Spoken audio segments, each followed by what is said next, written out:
Hong Kong, a city that dazzles the world with its energy, ambition, and unmistakable skyline. Say the name and you picture dazzling skyscrapers, neon-lit nights, and the city of Bruce Lee and Jackie Chan.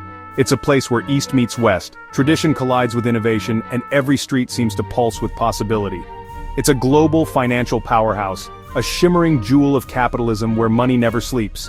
Deals are struck at lightning speed, fortunes are made and lost in the blink of an eye, and the city's heartbeat is set by the rhythm of commerce. But flip the postcard over, and you see a much darker reality. Behind the glitz and glamour, another Hong Kong exists, one that rarely makes it into travel brochures. 1 in 5 people live below the poverty line here, hundreds of thousands struggling to survive in one of the world's richest cities. For many, daily life is a battle against rising rents, low wages, and shrinking opportunities. The gap between the haves and have-nots is so wide it's like two different worlds sharing the same streets.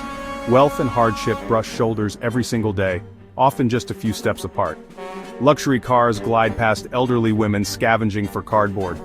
The city's prosperity is impossible to miss, but so is its poverty, if you know where to look.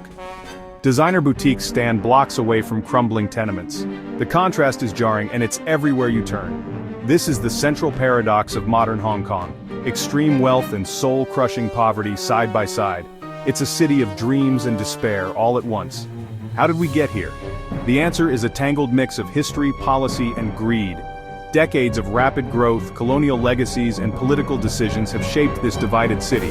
This isn't just an economic issue, it's a moral crisis unfolding in plain sight.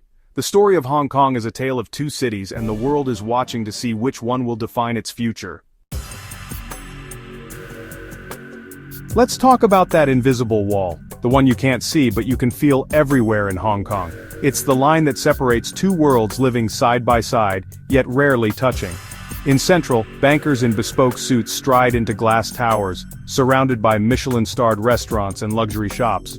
Here, the air buzzes with ambition and the promise of fortune, as deals are struck over power lunches and luxury cars glide past designer storefronts. Just a subway ride away, in Sham Shui Po the scene flips, crumbling buildings, crowded streets, and elderly cardboard grannies collecting recyclables to survive. The contrast is jarring. Here survival is a daily hustle, and every coin counts. For Hong Kong's poor, life is a daily grind, impossible choices between food, medicine, or a roof that doesn't leak. Many families squeeze into subdivided flats where privacy is a luxury and hope can feel in short supply. While tourists sip cocktails on rooftop bars, thousands are crammed into spaces smaller than parking spots. The city's famous skyline hides a reality where personal space is a privilege, not a right. The psychological toll of living so close to extreme wealth yet denied a basic standard of living is immense. It's a daily reminder of what's out of reach, fueling frustration and quiet despair. This isn't an accident, it's how the system was built. Decades of policy have deepened the divide, making upward mobility a distant dream for many. The city's economy is designed to benefit capital, not labor. Financial powerhouses thrive, while ordinary workers struggle to keep up with soaring costs. Wealth floods upward, concentrating in the hands of a tiny elite. The gap between the haves and have-nots grows wider with every passing year. The people who keep the city running, cleaners, delivery workers, market vendors, are left to fight for scraps, their hard work rarely rewarded with security or comfort. Hong Kong's glittering success masks a deep systemic inequality. Behind the neon lights and luxury malls, a silent struggle continues, one that defines the city as much as its famous skyline. Where's the government in all this? Enter positive non-interventionism, a policy that shaped Hong Kong for decades. The idea government stays out of the economy. No minimum wage, weak unions, low taxes, and little social welfare. This hands-off approach attracted global business and fueled an economic miracle. But it also baked inequality into the city's DNA. For years there was no minimum wage, and when it arrived it was barely enough to live on. The elderly work until they physically can't, with little pension or support. The government built a playground for capitalism, but left citizens to fend for themselves. That legacy still haunts Hong Kong's poorest today. If there's one issue that defines Hong Kong's dystopia, it's housing. The city's skyline is a forest of glass and steel, but behind the glittering towers lies a crisis that touches nearly every resident. It's the world's least affordable market.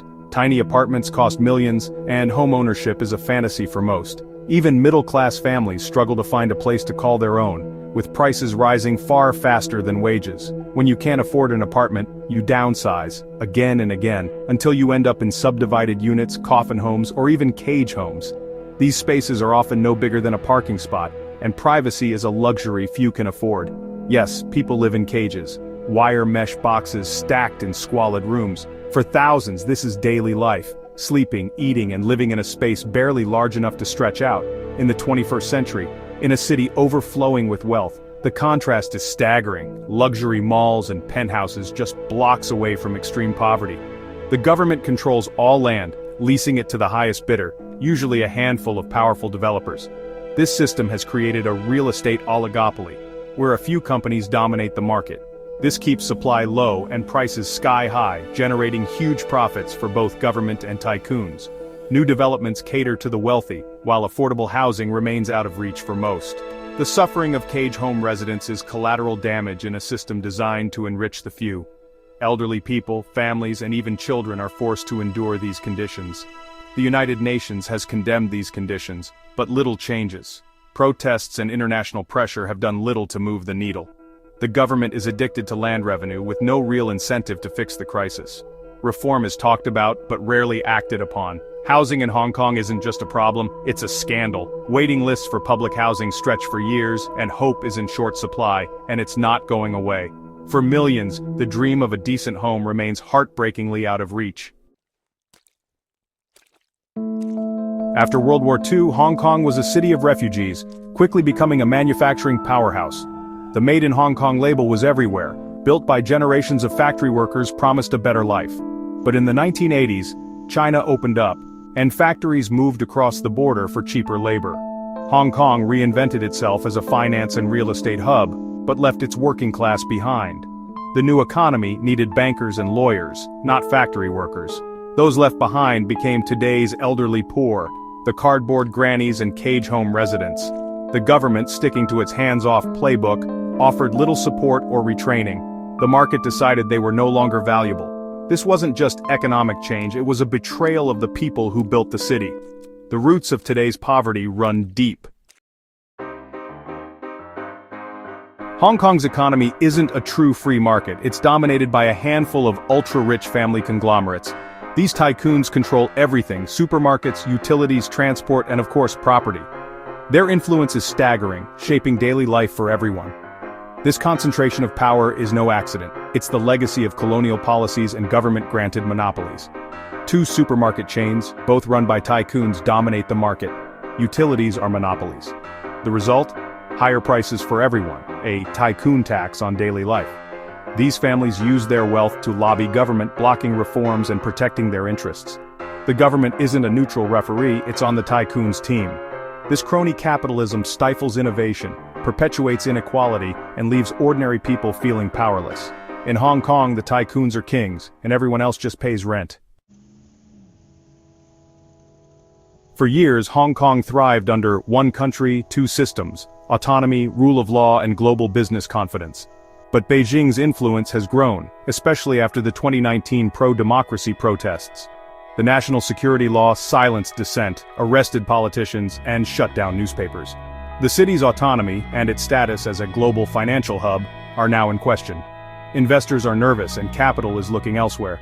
For ordinary people, the crackdown has added despair to economic hardship. The right to protest is gone. The government answers to Beijing, not its people. Social issues like housing and poverty are sidelined in favor of stability. The last escape valve on the city's pressure cooker has been sealed. Hong Kong's future is more uncertain than ever. So, where does this leave Hong Kong's people? Caught in a perfect storm of unaffordable housing, economic exclusion, tycoon control, and political repression. The city that once symbolized opportunity now feels like a trap. The dream of a better life is fading, replaced by immigration and hopelessness. The glittering skyline is now a monument to broken promises. Political change is blocked, and the economic system is more entrenched than ever. Hong Kong's story isn't over, but it's entered a dark, uncertain chapter. The real tragedy isn't just poverty or repression, it's the slow death of a dream. And that's a loss no amount of money can replace.